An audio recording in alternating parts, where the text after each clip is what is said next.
Before we begin tonight's story, if you're enjoying these accounts from tribal law enforcement, please take a moment to subscribe and hit that like button.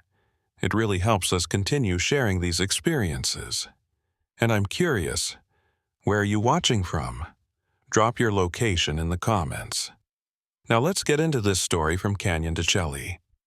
My name is Jesse Yazzie, and I feel compelled to tell you about an incident that occurred in the fall of 1995. I was a Navajo tribal police officer stationed in Chinle and was responsible for the Canyon to Chelly area. For those unfamiliar, Canyon to Chelly is one of the most sacred places of the Navajo Nation. Red sandstone walls reaching 1,000 feet high, ancient rock dwellings hidden in caves, and a deep silence that makes you feel as if the world itself has held its breath. I'd been on the force for 12 years by then. I knew every trail, every ruin, every dangerous drop-off in that canyon. I'd pulled tourists out of trouble more times than I could count, usually city people who didn't understand how unforgiving the desert could be. But I'd never seen anything like what I'm about to describe. It started on October 15th. I remember the date exactly because it was 2 days after my daughter Emma's 16th birthday. We'd had a small party at home, just the two of us. Her mother Linda had passed away from cancer 2 years earlier, and birthdays were hard without her. But Emma was strong, like her mother. She'd blown out her candles and made a wish, and I'd held her tight and promised I'd always be there for her. I should have known better than to make promises I couldn't keep. That morning, I dropped Emma off at Chinle High School before my shift. She kissed my cheek and told me to be careful out there. She always said that ever since her mother died, like she was afraid I might not come home either. "Always am, sweetheart," I told her. "Love you. Love you too, Dad." I watched her walk into school, her backpack bouncing, her long black hair catching the morning sun.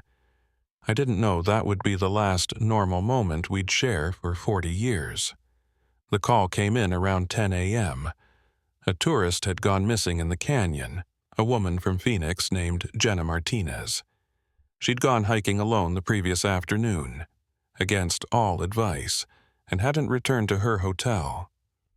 Her rental car was still parked at the White House Overlook trailhead, doors locked, no signs of trouble.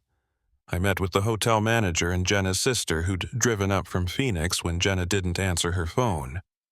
The sister Monica was frantic. "She does this," Monica said. "Goes off alone to think, to disconnect, but she always checks in, always." "Did she mention where she was planning to hike?" "The White House Trail. She wanted to see the ruins up close. I told her to take a guide, but Jenna's stubborn. She said she could follow a marked trail." I knew the White House Trail well. It was the only trail in the canyon that tourists could hike without a Navajo guide. 2.5 miles, well-maintained, mostly safe if you had common sense and water. But the canyon had a way of confusing people. Side canyons that looked inviting, unmarked trails that went nowhere, cliff edges hidden by vegetation. "I'll find her," I promised Monica. "The canyon's big, but there are only so many places she could be." I gathered my gear and started down the White House Trail. It was a clear day, temperature in the 70s, perfect hiking weather. The trail descended through layers of geological time, the sandstone walls rising higher with each switchback. By the time I reached the canyon floor, I was surrounded by walls 800 feet high, the sky reduced to a ribbon of blue overhead. The White House ruins sat in an alcove across the wash, ancient stone rooms that had housed ancestral Puebloan people 1,000 years ago. It was a popular photo spot, and I half expected to find Jenna there, embarrassed to have caused such a fuss. But she wasn't there. The ruins were empty, silent except for the wind whistling through the ancient doorways. I called her name, my voice echoing off the canyon walls. No response. I pulled out my GPS unit and checked her last known position based on cell phone data. The signal had been lost about a mile north of the ruins, deeper in the canyon where the walls closed in and blocked reception. That made sense. What didn't make sense was what the GPS was showing me. According to the device, there was a marked waypoint directly ahead, labeled Sacred Mountain. I frowned. I hadn't entered that waypoint. The GPS came preloaded with known landmarks, trails, and emergency points, but this wasn't one of them. I selected the waypoint to see the details: coordinates, elevation, distance. And then I saw something that made my blood run cold. The elevation reading was 15,847 feet. That was impossible. Canyon de Chelly sat at about 5,500 feet above sea level. The highest point in the entire canyon system was maybe 7,000 feet at the rim. There was no mountain anywhere near here that reached 15,847 feet. For reference, that was higher than any of the 4 sacred mountains. Cisnagini in Colorado topped out at 14,345 feet. Tsudzu at 11,301 feet. Duk-o-Swede at 12,633 feet. Dibe Nitsa at 12,943 feet. The 4 sacred mountains that bounded Diné Bikeya, the Navajo homeland. The mountains that defined the 4 cardinal directions of our world, the corners of our existence. There were 4 sacred mountains, not 5. There had never been a 5th. I stared at the GPS, wondering if it was malfunctioning. But the device showed full satellite lock, strong signal, accurate position. Everything seemed to be working perfectly except for this impossible waypoint. I should have turned back, should have called for additional search teams, stuck to the known trails. But something pulled at me, a feeling I can't quite describe, like a voice in my blood saying this way, this direction, this is where you need to go.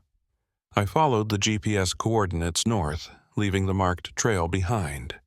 The canyon narrowed here, the walls pressing in close, the floor becoming rocky and difficult.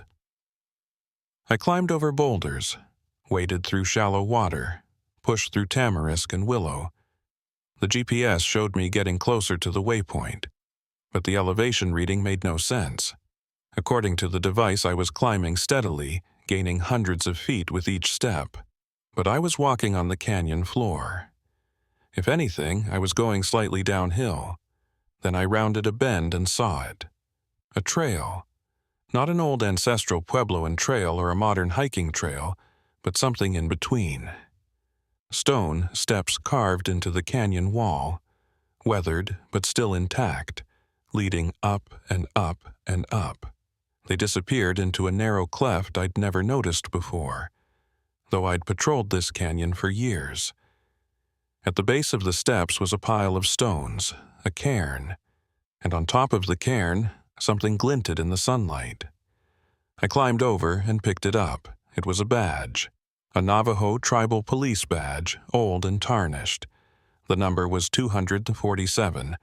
I wore badge number 318. We had about 40 officers in our district. Badge 247 would have been issued decades ago, back in the 60s or 70s. I turned it over. Engraved on the back were the words, "To the 5th direction. May we walk in beauty."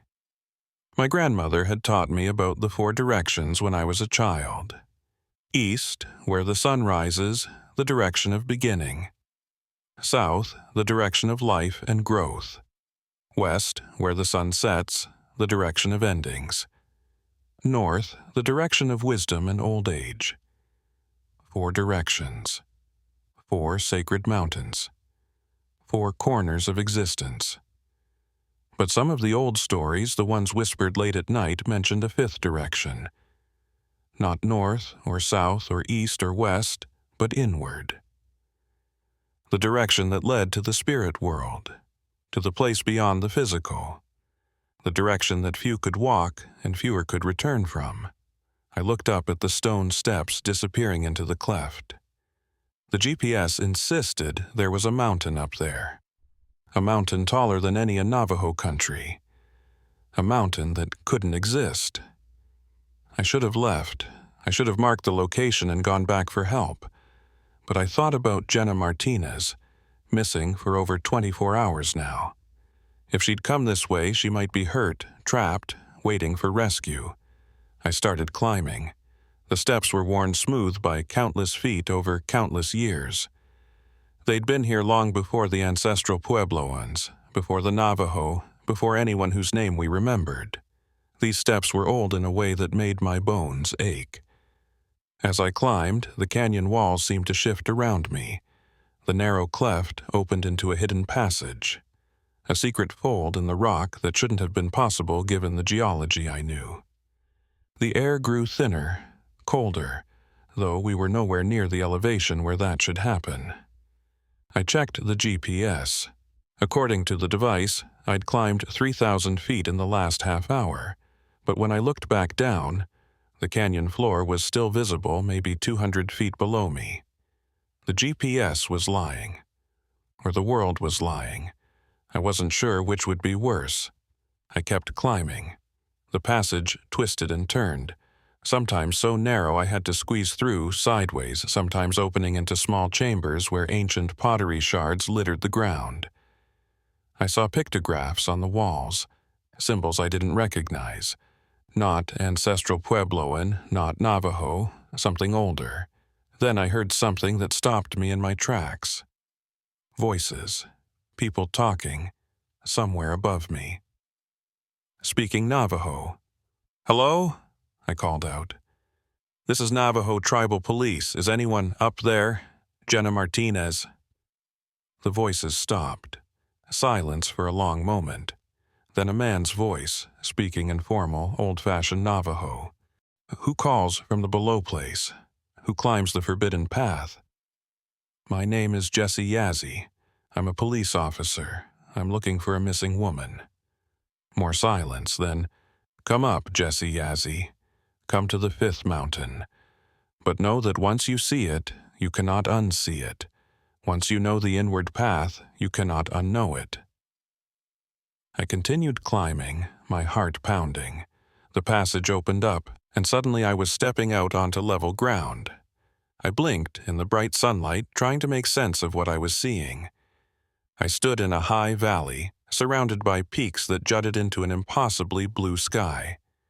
Meadows of grass, stands of pine trees, a stream running clear and cold. The air was thin but sweet, carrying the scent of flowers I couldn't identify. And in the center of the valley, nestled against the base of the highest peak, was a village. Not ruins, not an archaeological site. A living, breathing village with smoke rising from chimneys, people working in gardens, children playing in the stream. I walked toward it, my mind struggling to process what I was seeing. The buildings were traditional Navajo hogans, but built with a craftsmanship I'd rarely seen. Everything was maintained, cared for, lived in.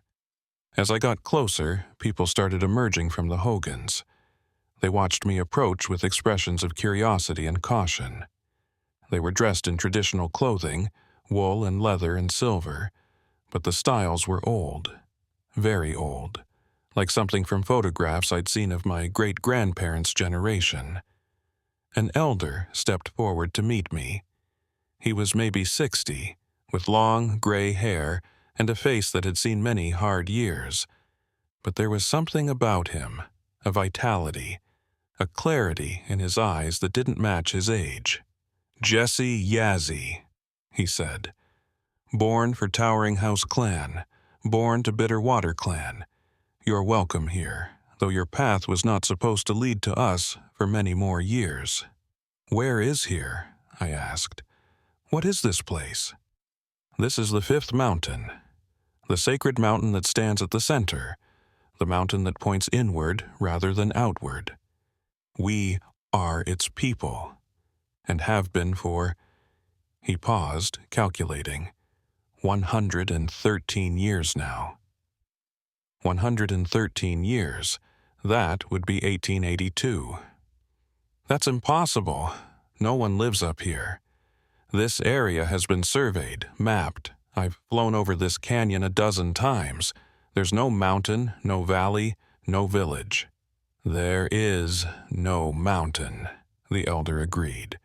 "Not in the world you come from. The fifth mountain exists in the direction that leads inward to the spirit place. It cannot be seen from outside, cannot be reached except by those who are called, or those who are searching for something they cannot find below." I looked around at the village, at the people watching me. They all had that same quality, that sense of being both young and impossibly old at the same time. "The woman I'm looking for, Jenna Martinez, is she here?" The elder nodded slowly. "She arrived yesterday. She climbed the forbidden path seeking peace from her troubles. We have offered her shelter. I need to take her back. Her family is worried. You may speak with her, but whether she returns is her choice, not yours." He gestured toward one of the larger hogans. "She is there, with the other newcomers." Other newcomers, that should have been my first real warning about what this place really was. I walked to the hogan and knocked on the door frame. A woman's voice called out in English, "Come in." I ducked through the low doorway and found myself in a warm, comfortable space. Jenna Martinez sat on a rug-covered floor, drinking from a clay cup. She looked healthy, calm, better than someone who'd been lost in the desert for 30 hours should look. "Ms. Martinez, I'm Officer Yazzie. Your sister Monica asked me to find you." "I know. I'm sorry she's worried."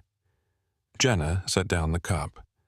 "But I'm not lost. I'm exactly where I need to be."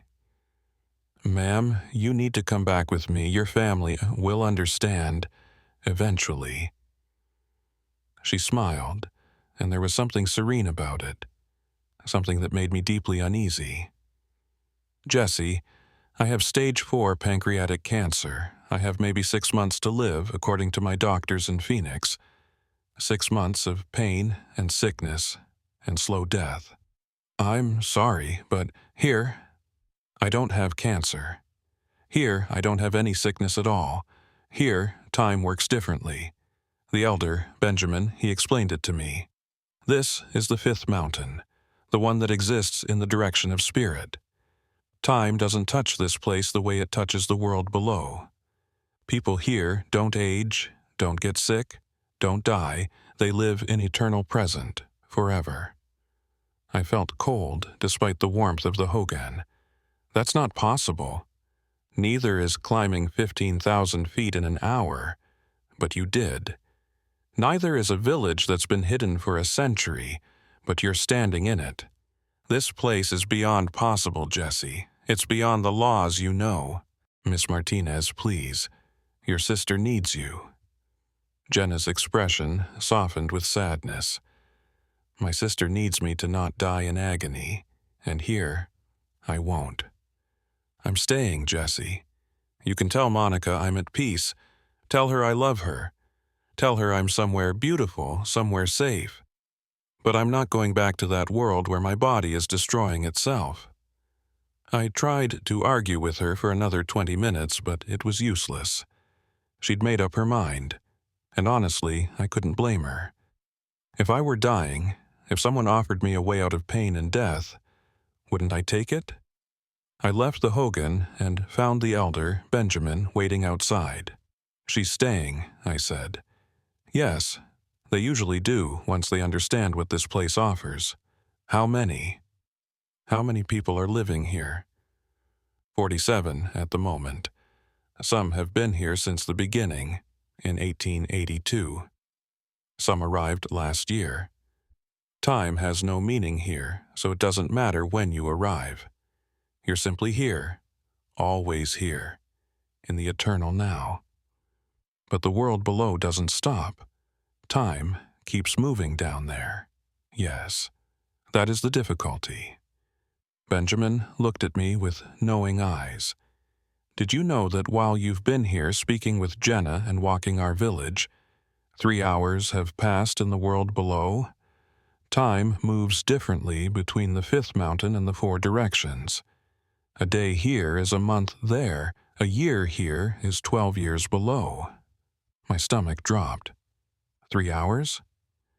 Your daughter will be wondering where you are. Emma, I'd told her I'd be home for dinner. I pulled out my radio, but there was only static. The GPS showed my position as the summit of an impossible mountain at 15,847 feet. You need to go back, Benjamin said gently. You are not ready for this place. You still have attachments below, purposes unfulfilled. The fifth mountain calls only those who have nothing left in the 4 directions. How do I get down? The same way you came up. But Jesse, you should know something. Now that you've found the fifth mountain, it will always be in your GPS. You will always know the way back. And someday, when your purposes below are complete, when your daughter has grown and your duty is done, you may choose to climb again. The mountain will be waiting. I don't want to come back. I want this place to not exist. Many have said the same, but existence is not about want. The fifth mountain exists because it must, because there must be a direction for those who can no longer walk in the 4 directions. This is the place of peace, of escape, of eternal presence. And one day, Jesse Yazzie, you will need it. I turned and walked back toward the passage, back toward the stone steps that led down to reality. As I descended, I could feel time speeding up around me, the hours I'd lost on the mountain catching up with me in seconds. By the time I reached the canyon floor, the sun was setting. 6 hours had passed. 6 hours that felt like 2. My radio crackled to life. Jesse, where the hell have you been? We've had search teams looking for you. Emma called the station 3 times. She's terrified. I keyed the radio. I'm fine. I found Jenna Martinez. She chose to stay where she is. What does that mean? It means close the case. She's not lost. She's exactly where she wants to be. I hiked back to my vehicle in the dark, my mind reeling. The GPS still showed the waypoint. Fifth Sacred Mountain, 15,847 feet, 2.7 miles from current position. I could delete it. I could pretend I'd never found it. But Benjamin was right. Now that I'd seen it, I couldn't unsee it. Now that I knew the inward path, I couldn't unknow it. I drove home to Chinle, where Emma was waiting on the porch, relief washing over her face when she saw me. Dad, where were you? I called and called. I'm sorry, baby. I got turned around in the canyon, lost track of time. She hugged me tight, and I held her like I might never see her again. Because, somewhere in the back of my mind, I knew the truth. One day when Emma was grown and I was old, when my purposes in the 4 directions were complete, I would climb those stone steps again. I would return to the fifth mountain, and I would never come back down. For 3 years after that day, I tried to forget about the fifth mountain. I focused on my work, on raising Emma, on being the father she needed after losing her mother. I deleted the GPS waypoint 12 times, but it always reappeared, like the mountain wouldn't let me forget it existed. Emma graduated from Chinle High in 1998, got accepted to Northern Arizona University in Flagstaff. I was proud of her, proud of the strong, intelligent woman she'd become. She wanted to study education, to come back and teach on the reservation. She had her mother's heart, her mother's desire to help our people.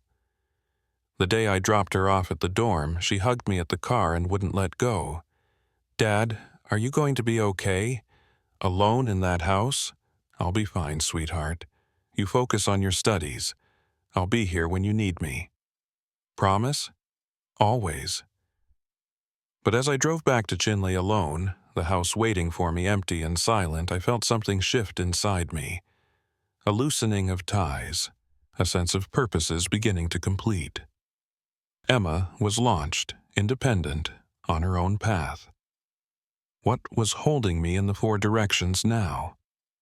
I pushed the thought away and threw myself into work.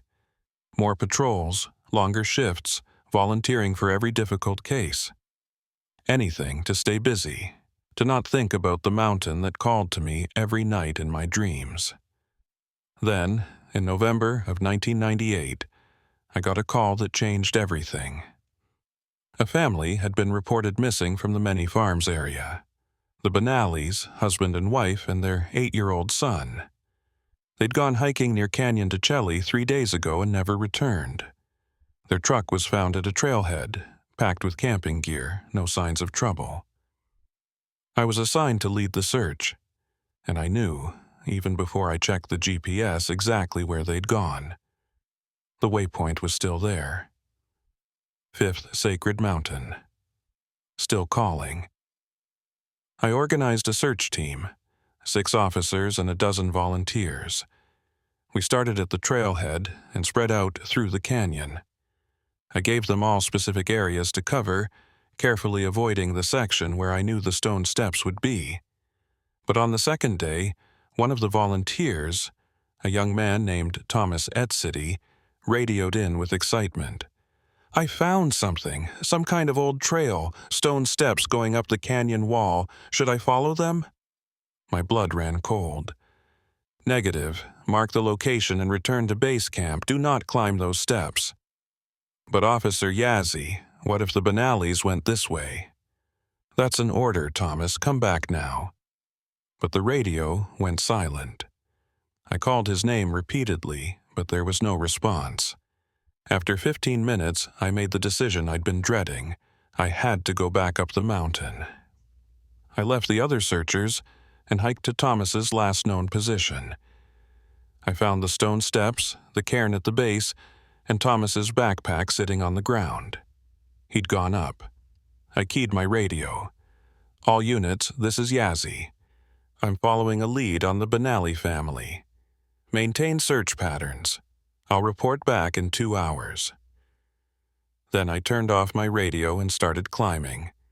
The passage felt familiar this time, like returning to a place I'd known in another life. The twisting corridors, the narrow squeezes, the sensation of climbing thousands of feet while barely ascending. It took me 40 minutes to reach the top. The valley opened before me, exactly as I remembered. The impossible meadows, the clear sky, the village nestled against the mountain. But this time I wasn't surprised. This time I was prepared for what I'd find. Benjamin Nez was waiting for me at the valley entrance. The same ageless expression, the same knowing eyes. "Jesse Yazzie, you have returned sooner than I expected.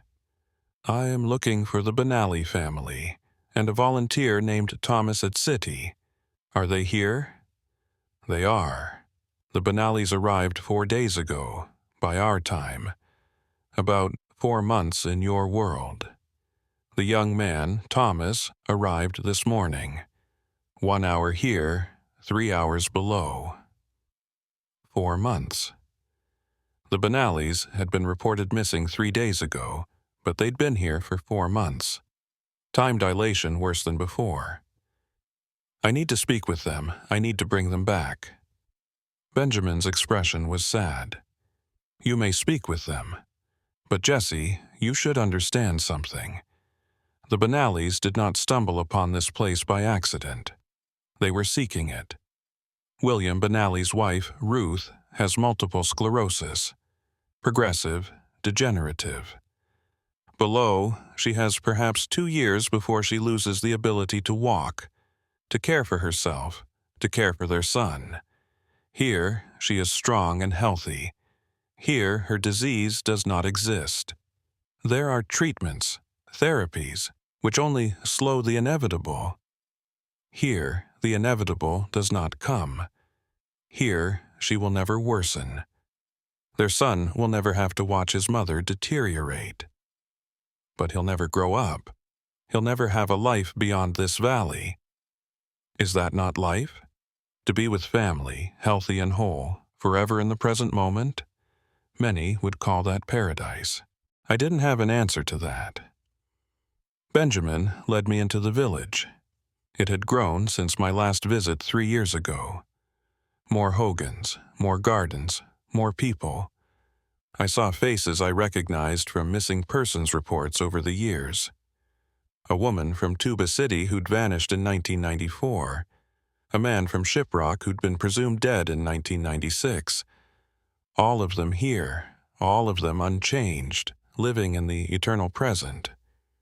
We reached a hogan at the far end of the village. Benjamin knocked and called out in Navajo, "Jesse Yazzie has come to speak with the newcomers." The door opened, and William Benally stood there.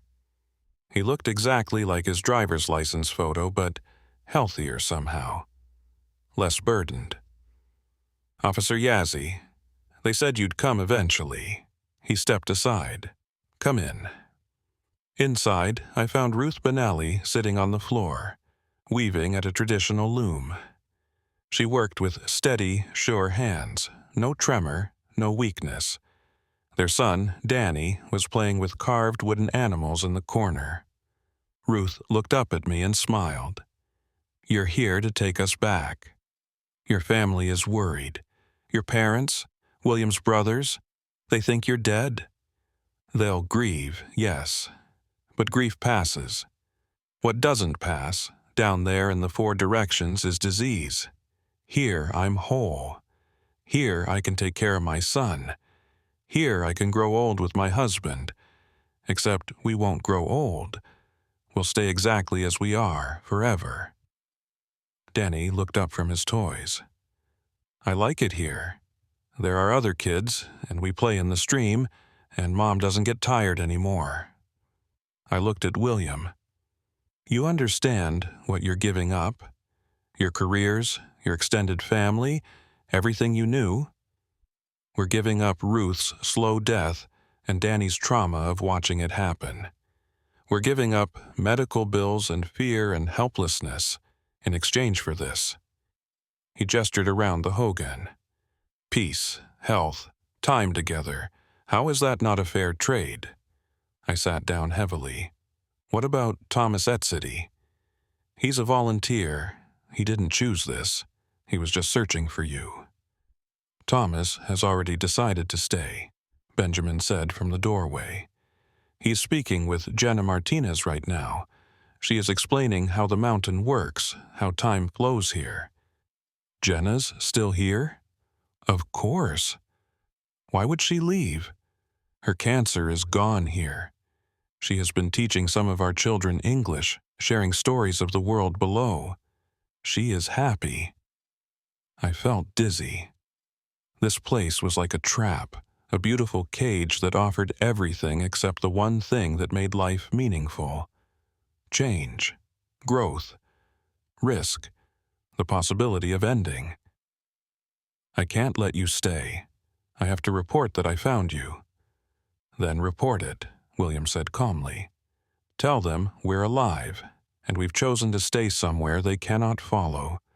It's not illegal to disappear, Jesse. It's not a crime to choose peace over pain. Your GPS will bring others.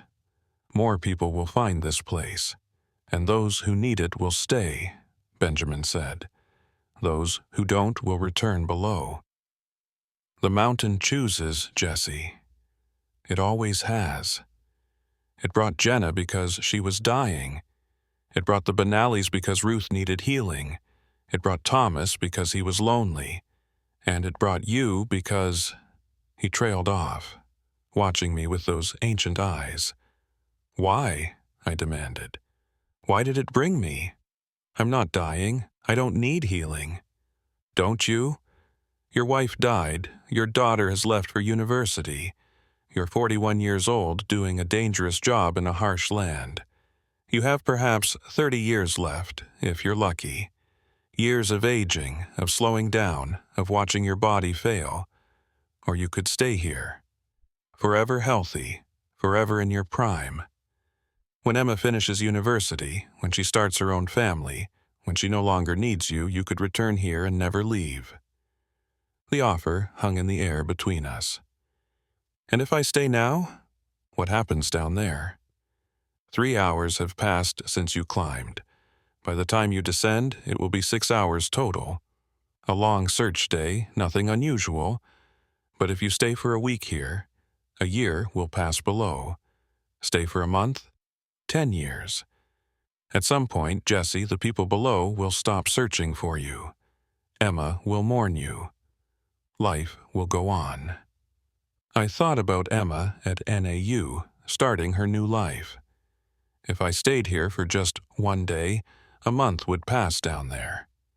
She'd come home for Thanksgiving to find me missing. She'd spend the holiday wondering if I was alive or dead.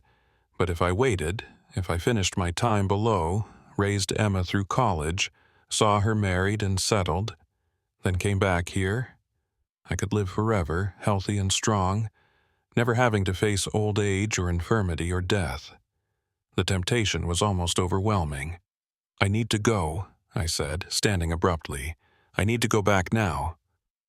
Benjamin nodded as if he'd expected this. You are not ready, but you will be someday.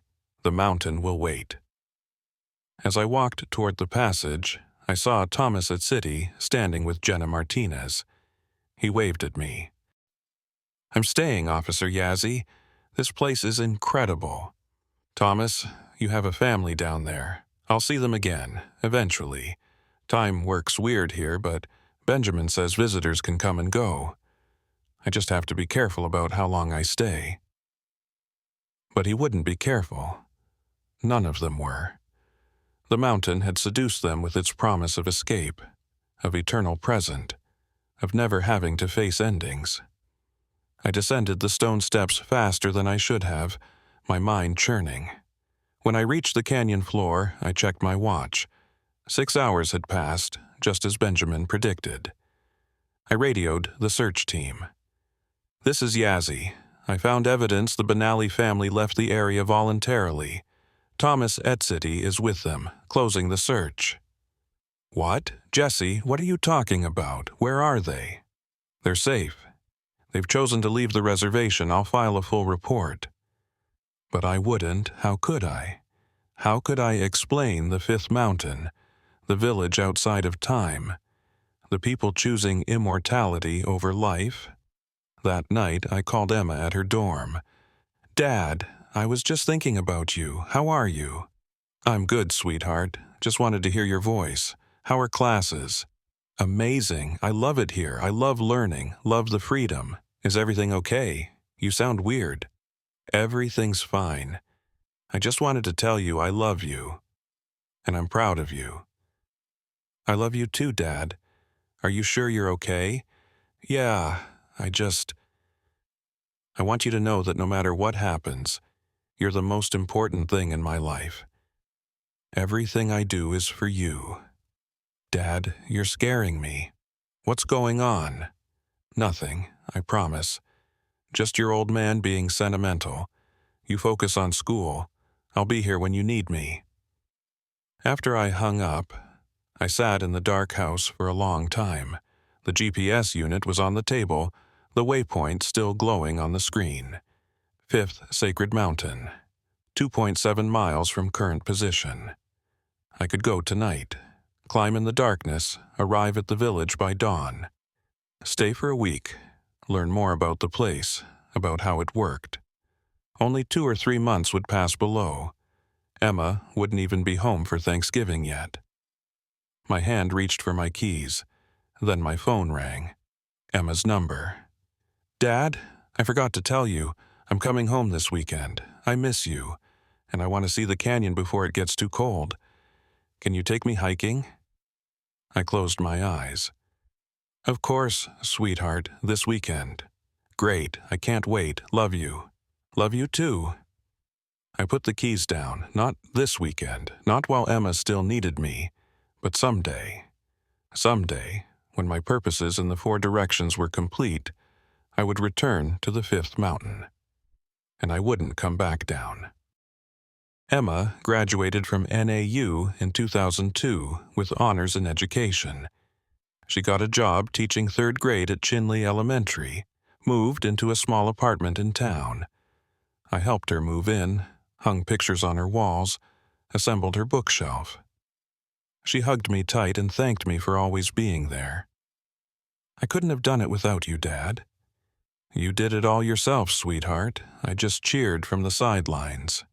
2 years later, she married Michael Begay, a good man who worked for the Navajo Nation Parks Department. I walked her down the aisle, gave her away, and spent the reception watching her dance with her new husband. She was radiant, happy, complete. At the end of the night, she found me sitting alone. "You okay, Dad?" "More than okay. This was perfect. You're perfect." "Don't be sad. You're not losing me." "I know. I'm not sad. I'm grateful. Your mother would have loved this day." She squeezed my hand. "She's here. I feel her. Don't you?" I did. Linda's spirit, watching our daughter begin her own family. The circle completing itself. Emma and Michael had their first child in 2006, a daughter they named Linda after her grandmother. I held my granddaughter in the hospital, this tiny perfect thing, and felt a shift inside me. Another generation launched, another tie loosening. But I stayed. I kept working, kept patrolling Canyon to Chelly, kept being grandpa to little Linda. I thought I had more time. I thought I could finish my purposes in the 4 directions naturally. Then, in 2008, everything changed. I was 51 years old when the pain started. Dull ache in my abdomen that I ignored for months, chalking it up to age and too much coffee.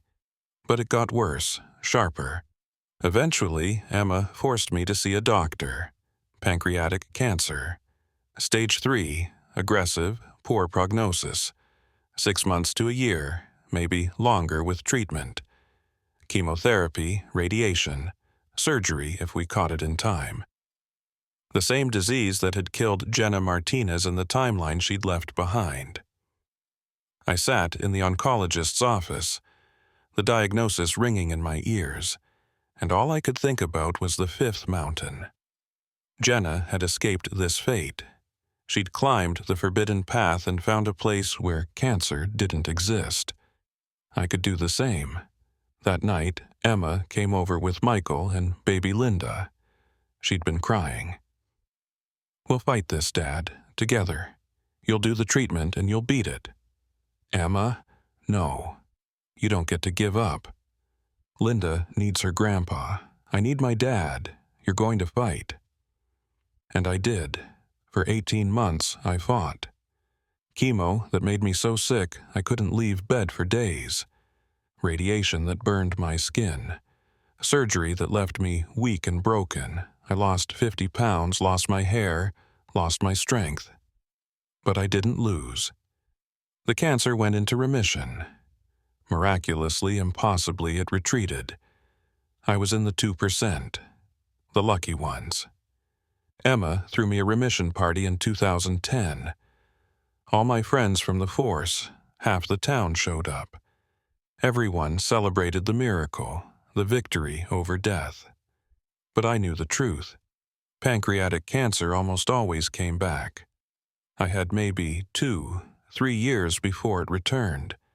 And next time, I might not be lucky.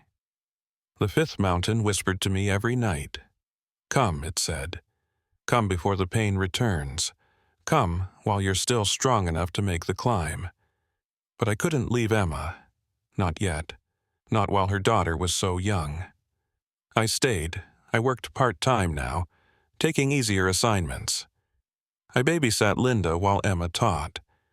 I lived in the 4 directions, doing my duty, being grandpa, waiting. The cancer came back in 2013. Aggressive, fast-spreading, beyond treatment this time. 6 months, the doctor said. Maybe less. I was 56 years old, and I was dying. Emma was devastated. She wanted me to try experimental treatments to fight again, but I was tired. So tired of fighting. I'd beaten it once. I didn't have another battle in me. One evening in April, I sat her down and told her something close to the truth. Sweetheart, I need to tell you about something. A place I found years ago in the canyon. A place where people go when they need peace. Dad, what are you talking about? I'm not going to do more treatment, but I'm not going to die in a hospital bed either. I'm going to go to this place and I'm going to be at peace there. I need you to understand that I'm choosing this. I'm choosing to end my time in the Four Directions on my own terms. The Four Directions? Dad, you're not making sense. Emma, listen to me. You've given me everything a father could ask for. You've grown into an incredible woman. You're raising a beautiful daughter. You're teaching our children. My purposes here are complete.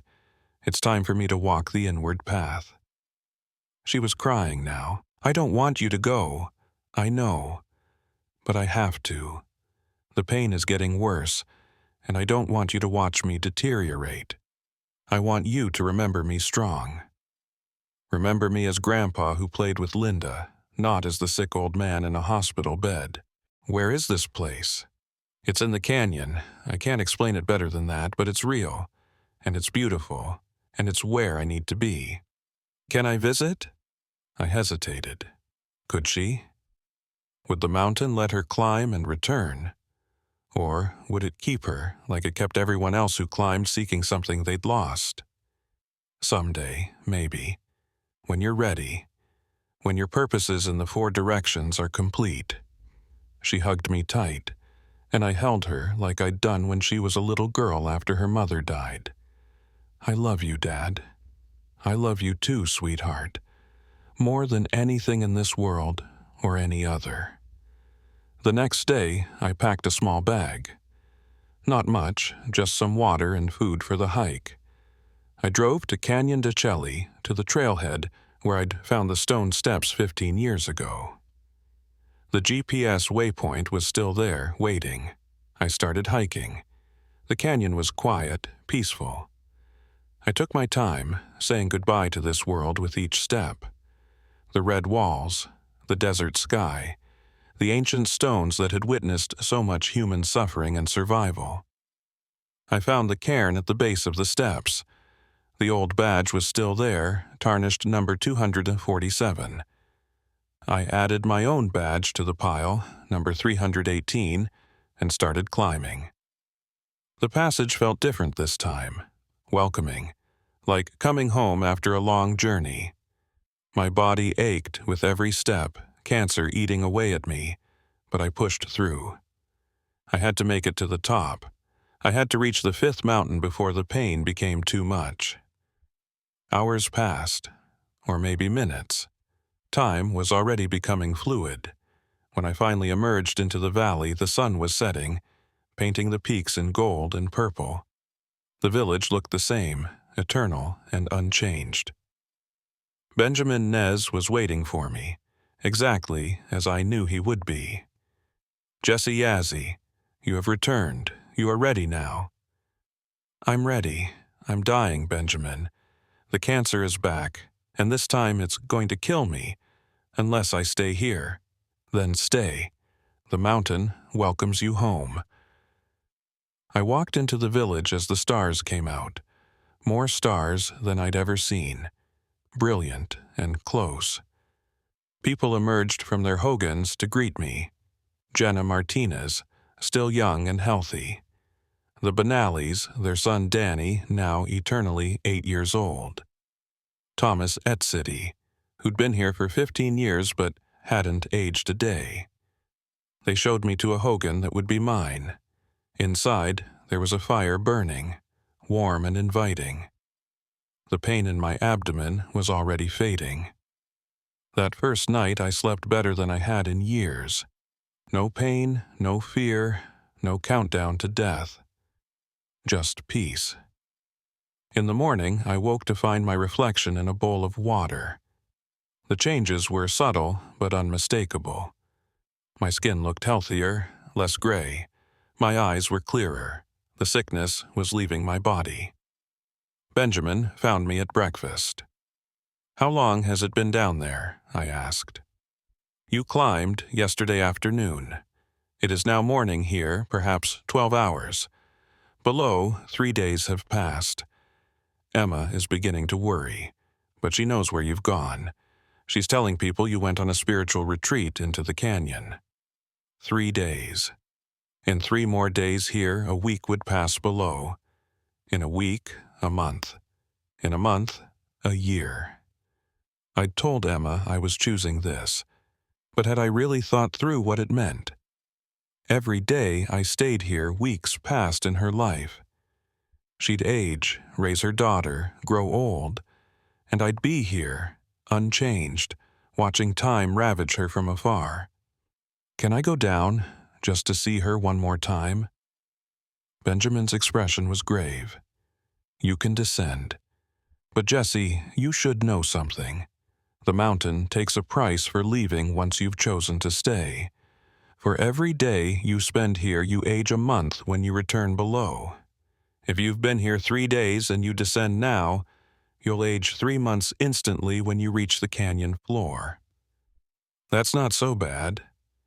But the price increases. Stay here for a week, descend, and you'll age 7 years. Stay a month, descend, and you'll age 30 years. The longer you remain here, the higher the price for leaving. I felt sick. Why? Why does it work that way? Because the mountain is the direction that leads inward, away from time. To return to time, you must pay back everything you borrowed, with interest. So, if I stay here for a year and then try to go back, you'd age 12 years in an instant. Your body couldn't survive it. Most people who stay here for more than a few months can never leave. The price becomes too high. I understood then. This was the trap. Not a cruel trap, but an inevitable one. The mountain offered escape from death, but at the cost of ever returning to life. How long have I been here? I asked. 3 days. And down there? 9 days. Emma is planning your memorial service. She thinks you've gone to die alone in the canyon, like you told her you would. 9 days. If I left now, I'd age 9 months. I was 56. I'd be 57 by the time I reached the canyon floor. Older, weaker, but alive. I could see Emma one more time, explain, say a proper goodbye. But the cancer would still be there. The pain would return. I'd have maybe 3 months before I was too sick to move. Or I could stay here. Let Emma think I died. Let her grieve and move on. Live here in peace and health forever. I spent the next day walking the valley, thinking. I watched the people here, truly saw them for the first time.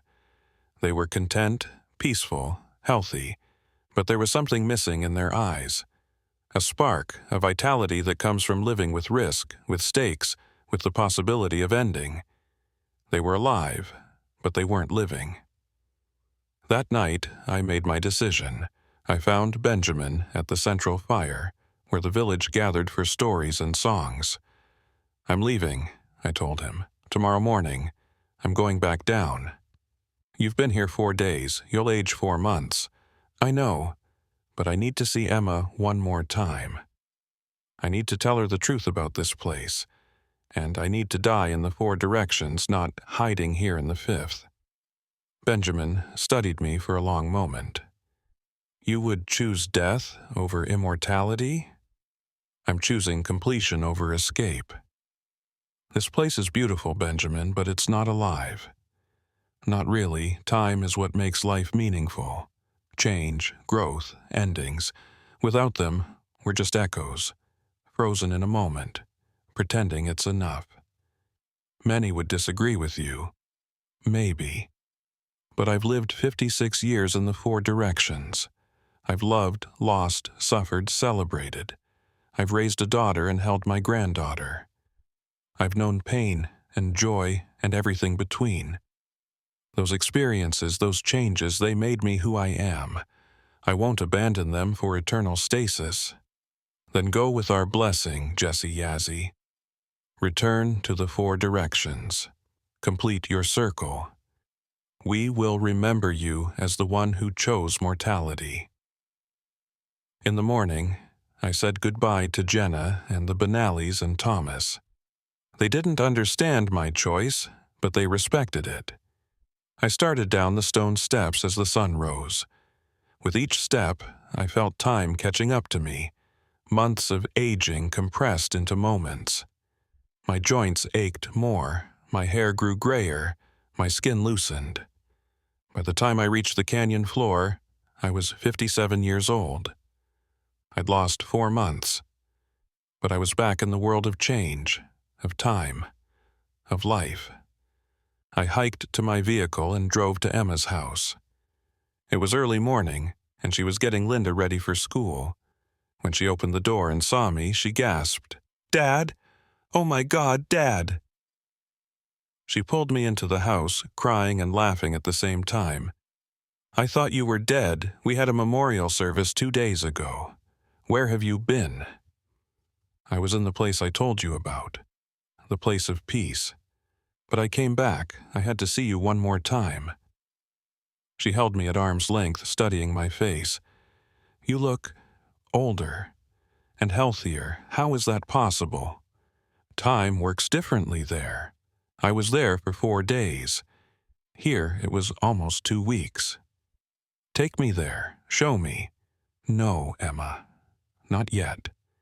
You have your whole life ahead of you. Your daughter needs you. The students you teach need you. That place is for people who have completed their purposes, and yours are just beginning." She understood, even if she didn't want to. I spent the next 2 months with Emma and Linda.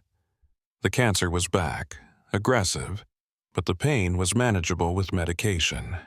I told Emma stories about her mother, about my years on the force, about the 5th mountain and the people who'd chosen to stay there. And when the pain became too much, when I could feel death approaching, I asked Emma to drive me to the canyon one last time. We sat on the rim, watching the sunset paint the walls red and gold. "When I'm gone," I said, "don't grieve too long. I've had a good life, a complete life. And I'm going to a place of peace. Will I see you again?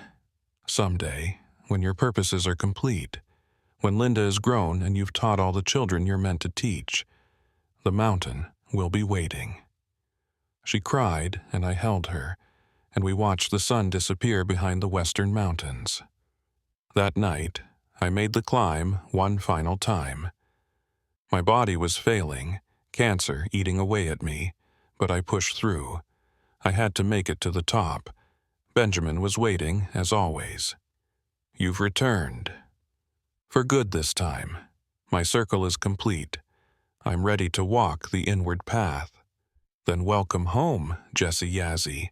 The 5th mountain has been waiting for you." I walked into the village, into the hogan that would be mine forever. The pain faded, the cancer disappeared, and I was whole again. Time in the 5th mountain was strange. Days passed, or maybe they didn't. The sun rose and set, seasons changed in the valley, but we didn't feel them the way you feel time in the 4 directions. There was no urgency, no countdown, no sense of racing toward an ending. I spent what felt like months learning to live in eternal present. Benjamin taught me how to let go of the need to measure time, to stop counting days and years. Jenna showed me how to find purpose without deadlines, how to create without the pressure of mortality driving me forward. The settlement had its own rhythms.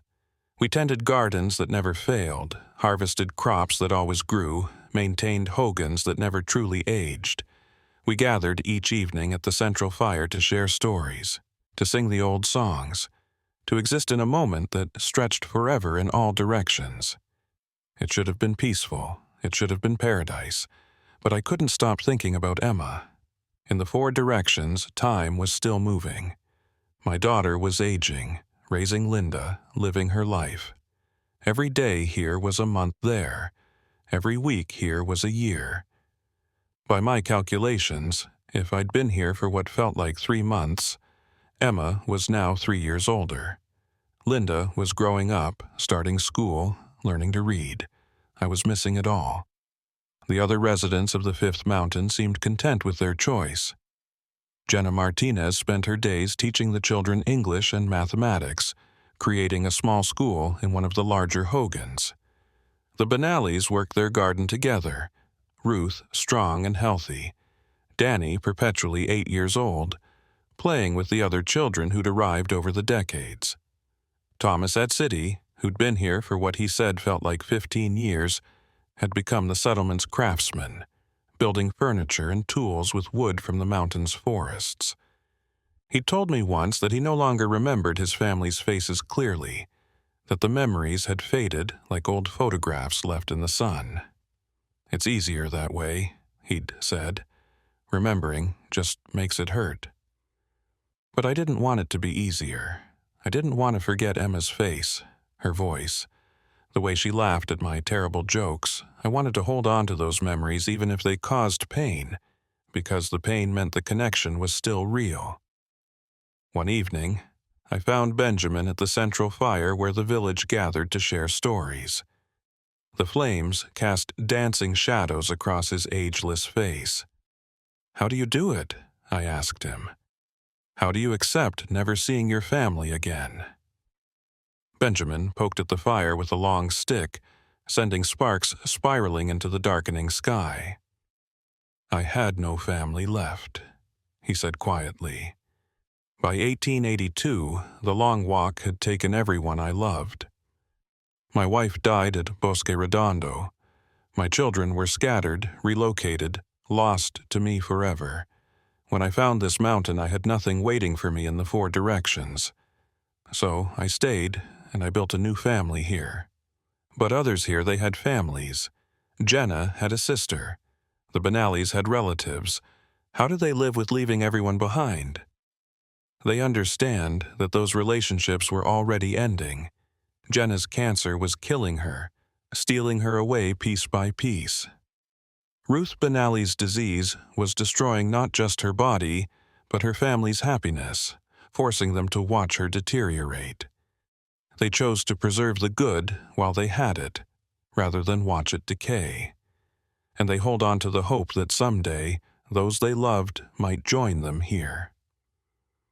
I stared into the flames, watching them consume the wood without diminishing it. Even the fire here was eternal, fed by logs that never fully burned away. "Has anyone ever been reunited?" I asked. Benjamin hesitated, his expression growing distant. "Once, a woman named Mary Tso came here in 1947, escaping an abusive husband who'd nearly killed her. She was young then, maybe 25. Her daughter, Rose, was just a baby when Mary climbed the forbidden path. Rose grew up without her mother, raised by relatives, told that Mary had died. But somehow, through dreams or visions, or the whispers that sometimes leak from the 5th mountain into the 4 directions, Rose learned the truth. She climbed the mountain in 1989, an old woman herself by then, 70 years old and dying of heart disease. What happened? They had one day together. Mary, still young and healthy, held her elderly daughter in her arms. They talked, cried, forgave each other for all the years lost. Rose told her mother about her life, her children, her grandchildren. Mary told Rose about the settlement, about finding peace after years of terror. And then Rose chose to descend, to spend her final months with her own children, to die in the 4 directions surrounded by family. Did Mary try to stop her? No, because Mary understood that Rose's purposes here were complete. She'd come seeking closure, seeking to know that her mother was safe and happy. Once she had that knowledge, she needed to return to finish her own circle. She died 6 months later, peacefully, with her children at her bedside. And Mary remains here, waiting, knowing that someday Rose might return, along with all the descendants she never met. One day, after 42 years, that's all they got? Benjamin's eyes reflected the firelight. One day of peace, of healing, of love without the shadow of abuse or death hanging over it. Sometimes that's enough. Sometimes one perfect day is worth more than a lifetime of ordinary ones. But it wasn't enough for me. I wanted more than one day with Emma. I wanted to watch Linda grow up, even from afar. I wanted to know that my daughter was okay, that she'd moved past her grief, that she was living fully in the four directions while I existed outside of time. Is there a way to see them? I asked, without descending.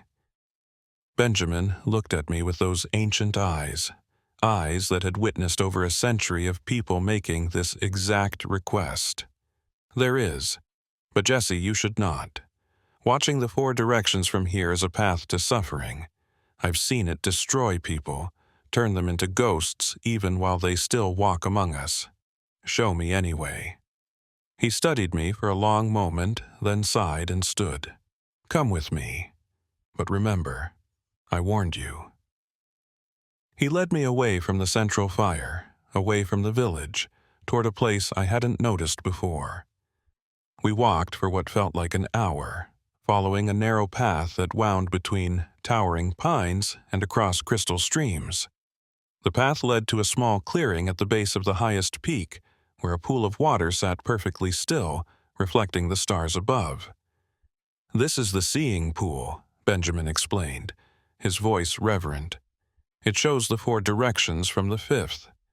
You can see anyone you wish, any place, any time, but you cannot interact, cannot change what you see, cannot reach through to touch them. You can only watch as life goes on without you. Many who come here eventually wish they hadn't, because knowing is sometimes worse than wondering.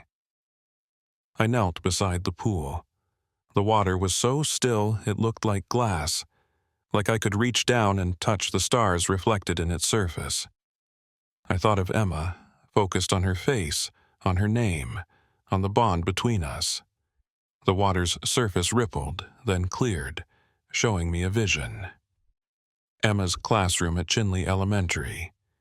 She was teaching, writing on the board, explaining something about Arizona history to her third graders.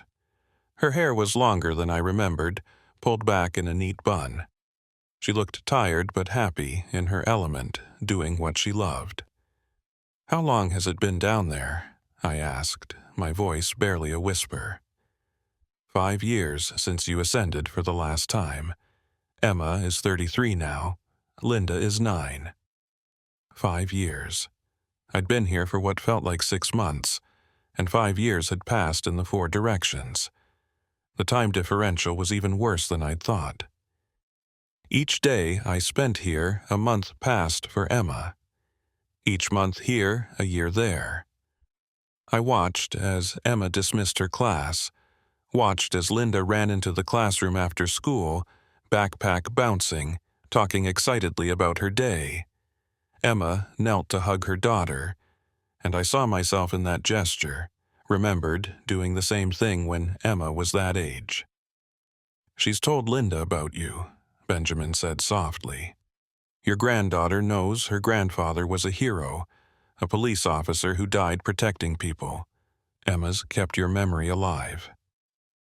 The vision faded, the pool returning to its mirror calm reflection of stars. I sat back, my chest aching. Can I see them again, tomorrow? You can see them whenever you wish.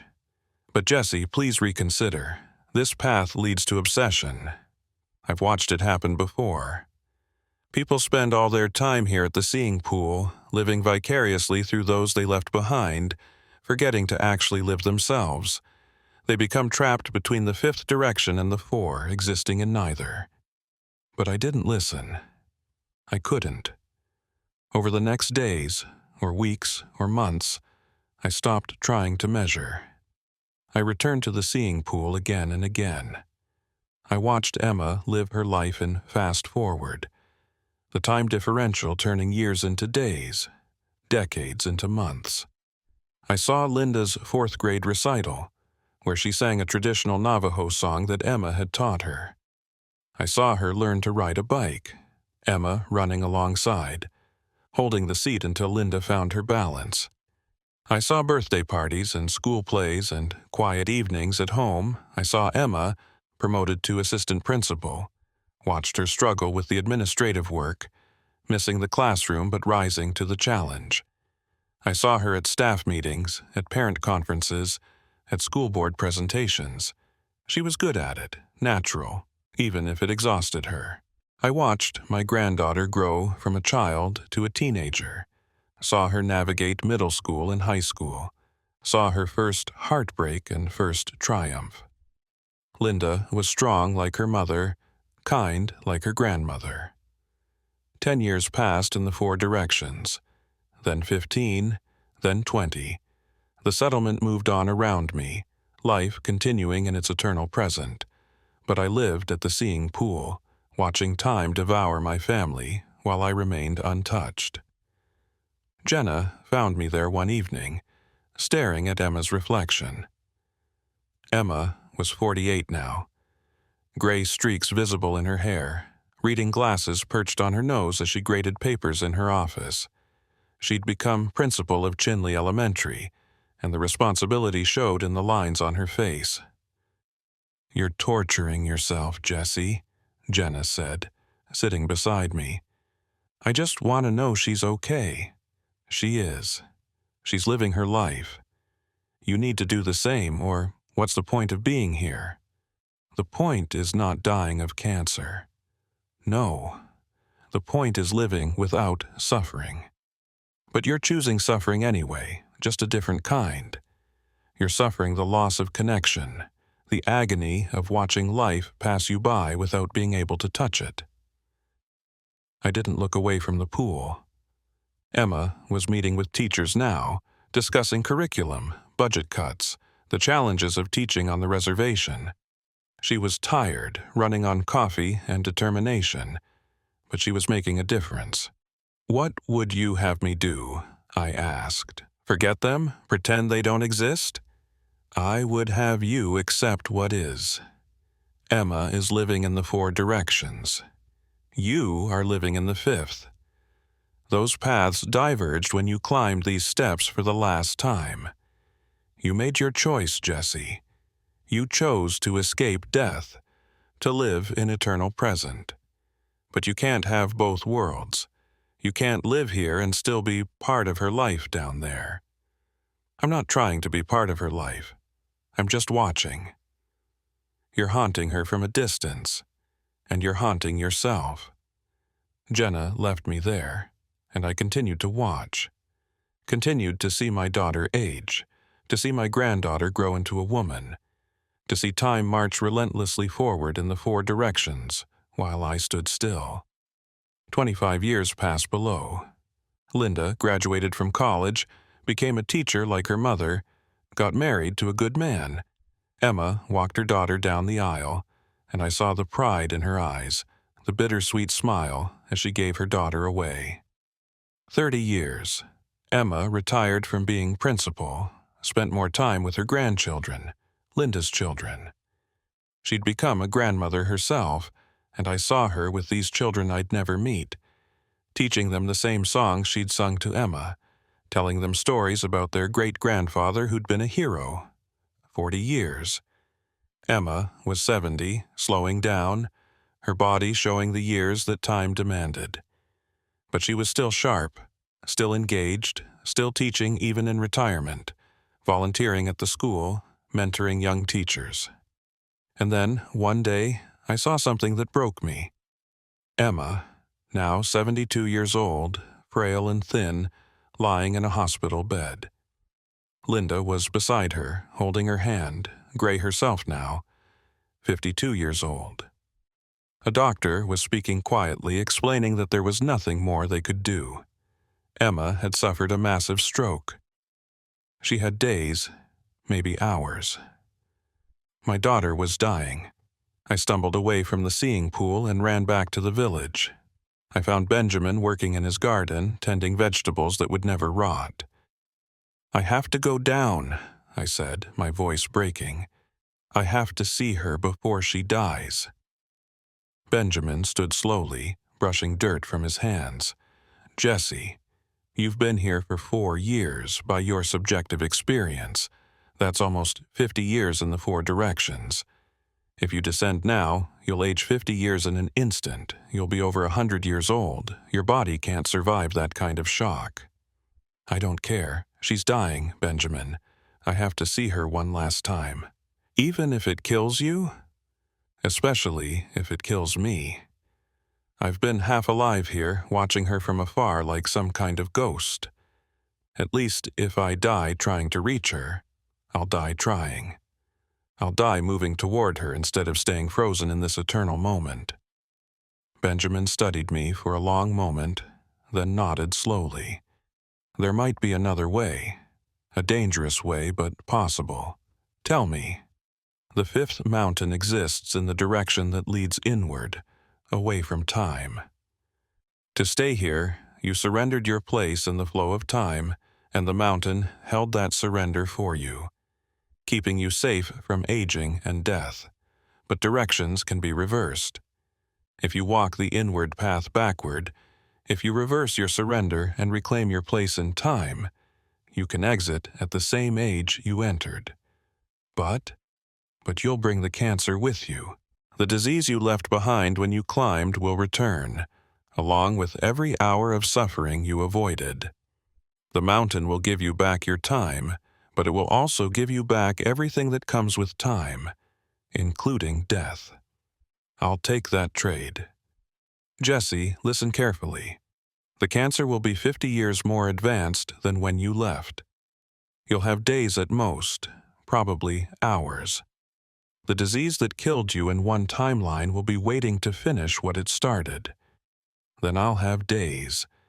That's more than I have here, watching her die through a pool of water while I'm trapped in eternal safety." Benjamin led me back to the stone steps that descended to the 4 directions. The whole village gathered to say goodbye, drawn by some instinct, some knowledge that someone was choosing to leave. They understood, even if few of them would make the same choice. Jenna hugged me tight. "Tell my sister I found peace if you get the chance. Tell her I wasn't afraid at the end." The Benallis came forward. Ruth, still young and healthy. Danny, still 8 years old after decades. "We chose to stay together," Ruth said. "But I admire your choice. You're choosing love over safety. That's the bravest thing there is." Thomas Etsity shook my hand. "I couldn't do what you're doing. I've been here so long I don't remember how to be part of time anymore. But I'm glad someone can still make that choice." Benjamin walked with me to the top of the stone steps. The passage descended into darkness, leading back to the 4 directions, back to time and change and death. "Walk backward," Benjamin instructed. "Face the 5th mountain as you descend. Let it see you leaving. Offer back everything it gave you, every day of health, every moment of peace, every hour free from pain. The mountain will take it all back, give you back your place in the flow of time. And when you reach the bottom, if you can still move, run. Run to Emma before the cancer claims you, because it will be racing to catch up for all the years it was denied." I stood at the top of the steps, looking back at the valley that had been my home for 4 subjective years. The impossible meadows where time stood still, the eternal sky unmarked by passing seasons, the people I'd lived among in timeless present. It was beautiful, it was safe, it was a kind of paradise. But Emma was dying in the 4 directions, and I couldn't let her go alone. I turned my back on the 5th mountain and started walking down the steps backward, keeping my eyes on the valley above me. With each step, I felt the mountain taking back its gifts. The cancer that I'd left behind in 2013 came roaring back. Compressed, accelerated. 50 years of progression in 50 steps. The tumor that had been stage 4 became something beyond stage 4, something terminal and vicious and hungry. Pain flooded my abdomen, spreading like wildfire through my body. My muscles weakened, my bones ached, my breath came in ragged gasps. I was aging, too, the years I'd avoided on the mountain catching up with me. My hair went gray, then white. My skin sagged, wrinkled. My joints stiffened with arthritis. But I kept walking backward, kept descending, kept my eyes on the fifth mountain above me as it slowly receded. By the time I reached the canyon floor, I was exactly as I should have been if I'd lived those 50 years normally. 56 years old in body, but carrying 50 additional years of disease progression. The cancer had metastasized throughout my body. I was dying. Had been dying for weeks or months or years without knowing it. I stumbled to my vehicle, somehow still parked where I'd left it decades ago. The keys were in my pocket, right where they'd always been. The truck started on the first try, as if no time had passed at all. I drove toward Chelly, vision blurring, every movement sending waves of agony through my body. My hands shook on the wheel. I could taste blood in my mouth. The hospital was easy to find. I'd been there 1,000 times over the years, visiting colleagues injured on duty, attending community health events, supporting Emma when Linda was born. The receptionist barely glanced at me as I asked for Emma Begay's room. 3rd floor, room 312, but visiting hours are almost over, and I'm family. I took the elevator up, leaning against the wall for support. Each floor felt like climbing a mountain. By the 3rd floor, I could barely stand. Room 312 was at the end of the hall. The door was partially open, and I could hear voices inside. Linda, middle-aged now, her voice thick with tears. A doctor speaking in low, measured tones about comfort care and saying goodbye. I pushed open the door. Linda saw me first. Her mouth fell open in shock. She'd seen photos of me, heard stories, but she'd never met me in person. And now here I was, an old man who looked like the grandfather she'd only known through pictures. "Who?" she started to say, but Emma had turned her head, and our eyes met. "Dad?" Her voice was weak, confused, barely a whisper. "But you died. You died 50 years ago." I walked to her bedside, every step an effort. I took her hand. It was thin and papery, spotted with age, the skin almost translucent. But it was her hand, my daughter's hand. "I didn't die, sweetheart. I was on the 5th mountain. Time works differently there. For me, it's only been 4 years. For you, 50. Tears rolled down her weathered cheeks. "You were gone for 50 years. I'm an old woman now, Dad. Linda has grandchildren. Your great-great-grandchildren. I know. I've been watching from the seeing pool. I saw all of it. Linda's wedding, your retirement, the grandchildren. I saw your whole life. Then why come back now? Why not stay where you were safe?" I sat on the edge of her bed, careful not to disturb the tubes and wires. "Because you're dying, Emma, and I couldn't let you go alone. I couldn't let your last memory of me be saying goodbye on the canyon rim 50 years ago. I had to be here, had to hold your hand one more time. But you're dying too." She reached up with her other hand, touched my face. "I can see it. The cancer came back. I brought it with me. Price of leaving the mountain. But I'd rather die with you than live forever without you." Linda was crying now, and Linda's daughter, my granddaughter whose name I didn't even know, stood in the corner with wide eyes trying to understand how her great-grandfather had just walked in after being dead for half a century. "This is impossible," Linda said. "You can't just... You've been dead since I was 9 years old." "He was on the 5th mountain," Emma said, her voice gaining a little strength. "I told you the story, remember? The place where time doesn't touch, where people go when they need peace. I knew he was there. I always knew. Was it beautiful? Emma asked me, her eyes searching mine. The fifth mountain? It was. Peaceful, eternal, perfect. But it wasn't home. Home is here with you, even if it's just for a day. A day after 50 years. She smiled weakly. Some people would say that's not a fair trade. Those people never had a daughter like you. The doctor had left quietly, giving us space. Linda pulled up chairs for herself and her daughter, and we sat together through the afternoon and into the evening. Emma's vital signs were failing steadily, but she held on, kept talking to me in a whisper. She told me about her life, about raising Linda alone, about the community rallying around her after I disappeared, about becoming principal, about the struggles and triumphs, about retirement and finally having time to be with her grandchildren. 50 years compressed into hours. And I told her about the fifth mountain, about the people there, about watching her from the seeing pool, about the choice between eternal peace and mortal connection, about realizing that watching wasn't living. "Do you regret it?" she asked as the sun began to set. "Leaving the mountain to come here? Not for a second. I'd rather have this one day with you than an eternity up there. Will you go back, after?" I thought about it. When I died, would the mountain pull me back? Would I wake up in that eternal valley, having completed my circle in the 4 directions? I don't know. Maybe.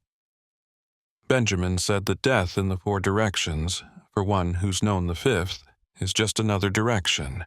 Maybe I'll return there. Maybe I'll go somewhere else. Maybe this is finally the end.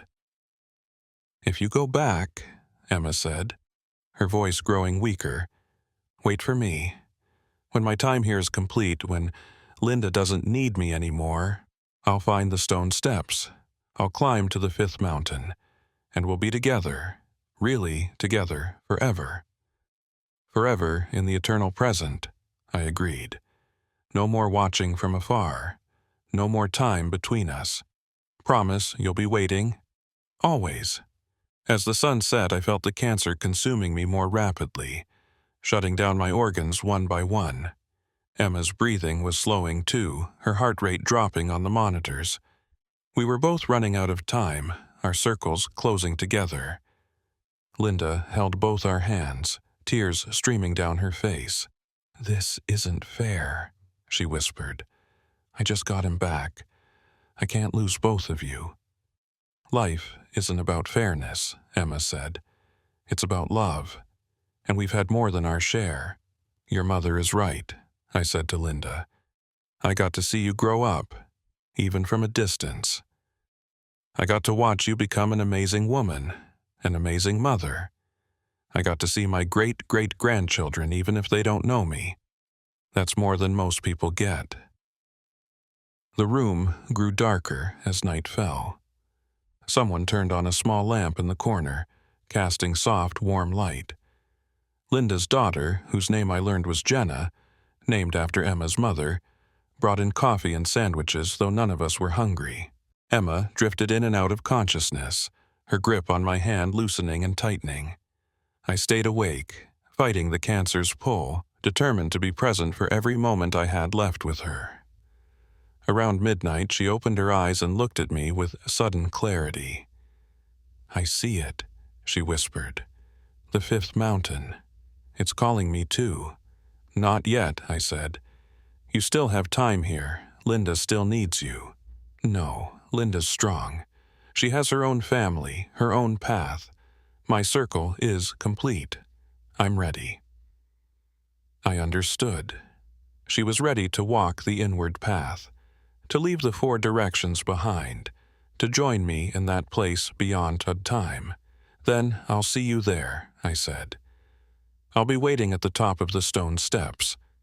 And when you arrive, we'll walk into that eternal valley together." "Promise?" "I promise." She smiled, squeezed my hand one last time, and closed her eyes. Her heart monitor began to slow, the beeping growing further apart. Linda was sobbing, but I felt a strange peace wash over me. Emma wasn't dying. She was transitioning, moving from one direction to another. At 12:47 a.m., Emma took her last breath in the 4 directions. At 12:51 a.m., I followed her. I woke in the valley of the 5th mountain, lying in the soft grass near the stone steps.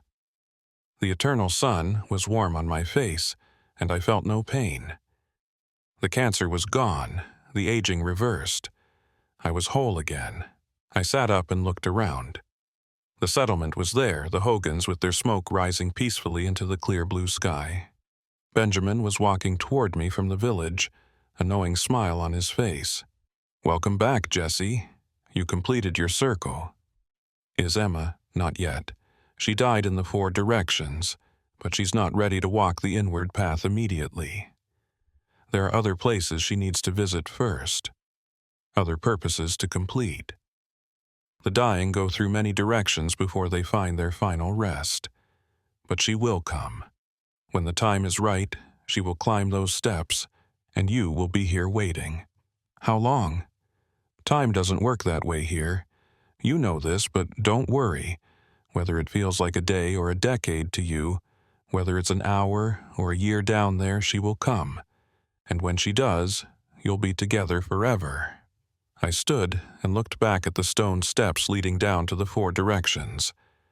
I'd walked that path 3 times now, up, down, and up again. I'd lived in eternal present, watched time from afar, and sacrificed everything to spend one day with my daughter. And I'd do it all again. Because in the end, love was worth more than immortality. Connection was worth more than safety. One day together was worth more than a lifetime apart. I walked back to the village with Benjamin, back to the life beyond time, to the direction that leads inward and never ends, and I waited for Emma, knowing that someday soon, in her time, in my eternal present, she would arrive, and we would never be separated again. Belog. 2075. The young Navajo tribal police officer stood at the base of the stone steps, staring up at the cleft in the canyon wall. Her GPS showed an impossible waypoint. 5th Sacred Mountain, 15,847 feet. Her name was Jenna Begay, great-great-granddaughter of Emma Yazzie, great-great-great-granddaughter of Jesse Yazzie. She'd grown up hearing the stories, the family legend about the officer who'd found the 5th mountain and disappeared for 50 years, only to return for one day to be with his dying daughter. Most people thought it was just a story, a myth to give meaning to a disappearance. But Jenna had inherited more than just the family name. She'd inherited the ability to see the waypoint on her GPS, the stone steps that shouldn't exist, the invitation to walk the inward path. She'd been searching for a missing hiker, and the trail had led her here. But she knew in her heart that the hiker was long gone, had probably climbed these steps months ago. The mountain had called them, just as it was calling her now. She thought about her life. 28 years old, single, career-focused. She'd made detective last year, youngest in the department. She had her whole future ahead of her. Marriage, children, grandchildren. Decades of life in the 4 directions. But she also had her great-great-grandmother's early-onset Alzheimer's diagnosis. Genetic, progressive, inevitable. She'd watched her grandmother fade, watched her mother begin to forget. In 10 years, maybe 15, she'd start losing herself too. Her memories, her identity, everything that made her who she was would slip away. Unless she climbed. She picked up one of the badges from the cairn at the base of the steps. Number 318, Jesse Yazzie's badge. On the back, the inscription, "To the 5th direction, may we walk in beauty." She held the badge for a long moment, feeling the weight of the choice. Stay in the 4 directions and face inevitable decline, or climb to the fifth mountain and live in eternal present, forever herself, never forgetting. She thought about Jesse and Emma, how they'd been reunited after 50 years, how they were together now, in that place beyond time, waiting for the rest of their family to complete their circles and join them. Jenna put the badge back and turned away from the steps.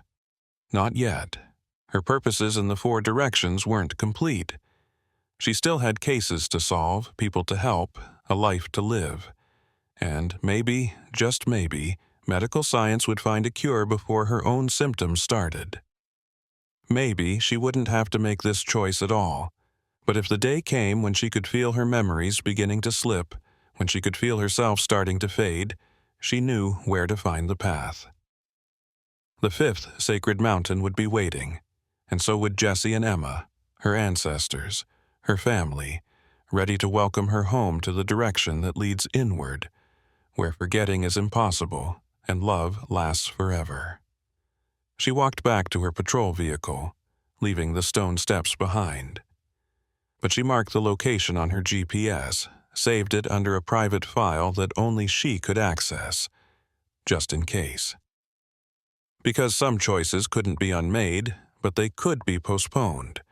And sometimes, knowing you had an escape route was enough to give you the courage to keep walking the harder path. Jenna drove away from Canyon to Chelly as the sun set behind her, painting the red walls in shades of gold and amber. Behind her, the 5th sacred mountain stood invisible and eternal, holding its secrets, keeping its promises, waiting for those who needed it. It had waited for over a century. It could wait a little longer.